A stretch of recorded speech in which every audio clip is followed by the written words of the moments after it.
Ciao ragazzi, io sono Carolina, se non mi conoscete già ho una pagina di Instagram che parla interamente di Formula 1, quindi ci saranno tutti i giorni dei post di update, news, di creazione di piloti che hanno fatto i media, e mentre questo canale YouTube interamente dedicato anche questo alla Formula 1. Partiamo con la intro e iniziamo il video.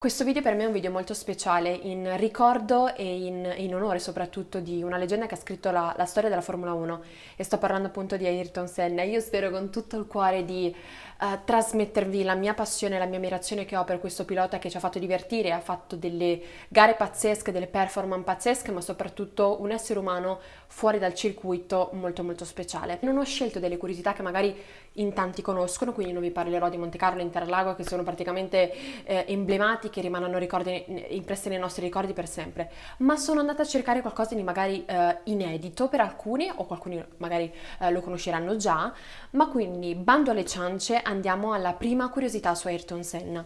La prima curiosità, andiamo a fare un salto indietro nel tempo. Ayrton era un bambino e girava spesso a Interlagos, nel circuito appunto del Brasile di Interlagos, con un suo compagno, un suo amico. E ci fu un giorno in cui ci fu un'acquazzone enorme e la pista fu inondata di acqua. Molti si ritirarono, ma Ayrton e il suo amico assolutamente no. Fecero questa piccola gara, e Ayrton venne sconfitto dal suo amico. Il suo amico, finito la gara, gli andò vicino e gli disse: tu non vali proprio niente, sei uno come gli altri. E credo che da lì ad Ayrton gli sia scattata una molla interna, forse lo voleva dimostrare. Sta di fatto che nei giorni successivi e nelle settimane successive ha fatto inondare completamente la pista di acqua, era come gareggiare in una piscina, e ha continuato a girare, a girare, a girare per il circuito H24, sempre con l'acceleratore giù. E forse da lì che è nata in lui quella passione della pioggia che gli ha sempre strappato poi negli anni successivi performance indimenticabili, ad esempio mi viene in mente Monte Carlo. La seconda curiosità che voglio andare ad analizzare con voi è il rapporto che c'era tra Nelson Piquet e Ayrton Senna. Un Nelson Piquet che sicuramente non si è mai tirato indietro rispetto a quelle dichiarazioni molto forti e al limite anche del rispetto dell'altra persona, del rispetto umano. Ve ne cito alcune. Nelson Piquet probabilmente temeva un Ayrton Senna come pilota dentro al circuito, e quindi ha cercato di demolire la sua immagine al di fuori del circuito stesso. Mise in giro questa voce dicendo che Ayrton fosse gay. Non che il fatto di essere gay sia assolutamente un problema, però all'epoca ha cercato appunto di infangare la sua immagine, soprattutto in un mondo molto molto molto maschilista della Formula 1.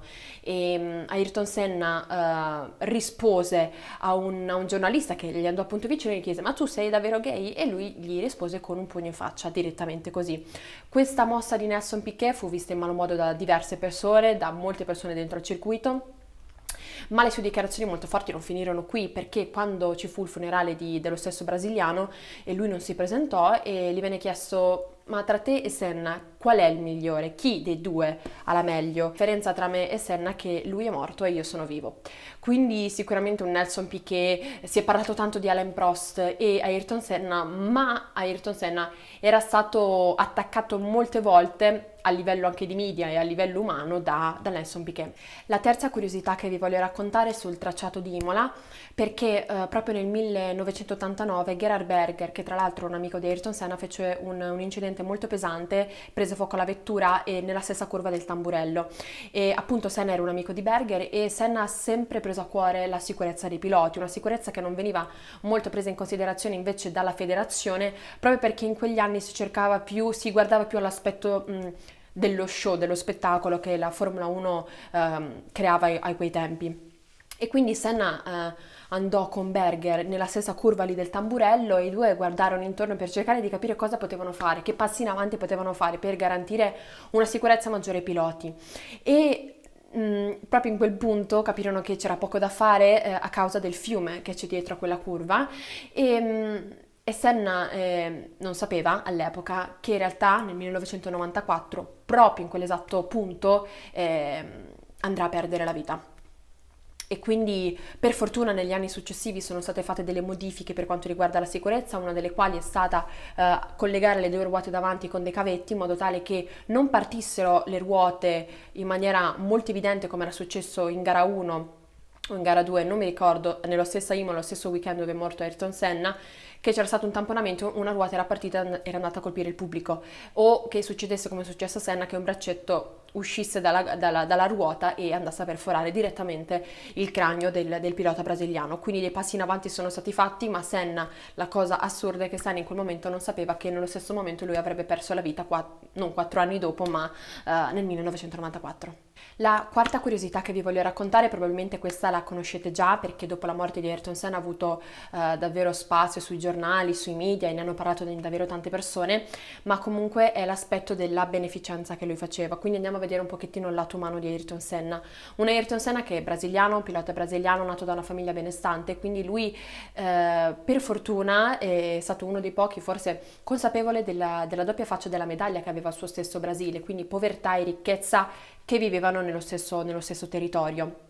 E lui forse si è fatto un po' una colpa di quella ricchezza che lui ha avuto a prescindere nella vita, grazie al padre, per il business che aveva fatto il padre nel passato, ma ha sempre cercato di fare qualcosa per il suo Brasile che lo ha sempre ricordato e lo ricorderà per tutta la vita perché i suoi fans appunto dicevano che in Brasile era tutto negativo, l'unica luce che aveva il Brasile era appunto lo stesso Ayrton Senna. Un Ayrton Senna che nei momenti di break della Formula 1, spesso nei periodi invernali, lui tornava a casa e oltre agli allenamenti quotidiani per un pilota di Formula 1, lui andava a fare beneficenze, cercava di aiutare i bambini nelle scuole, cercava di dare loro istruzione, ha aiutato più di 6.000 studenti, più di 6.000 bambini per il loro futuro, per dare una possibilità a tutti. E è diventato tutto questo molto più famoso perché all'inizio rimaneva un po' nascosto, lui non ha mai fatto pubblicità della sua beneficenza, ma quando è morto è stata fondata poi la fondazione Ayrton Senna, che ancora oggi è presente, che lavora prettamente in Brasile per dare la possibilità a quei bambini che hanno delle luci particolari, che hanno dei talenti particolari, per dare loro la possibilità di esprimersi al meglio nelle loro qualità. Questa fondazione che è appunto nata dopo la sua morte perché nel testamento stesso Ayrton Senna aveva chiesto di donare una parte del suo patrimonio in beneficenza. Io vi invito davvero calorosamente ad andare a vedere il film di Ayrton, lo potete trovare su tutte le piattaforme, vi lascio qui la copertina, sia su Netflix che su Amazon Video, credo, e ve lo consiglio davvero tanto perché vi fa vedere un pilota a 360 gradi, un pilota in pista e soprattutto un essere umano fuori, così potete avere una visione completa della persona che era.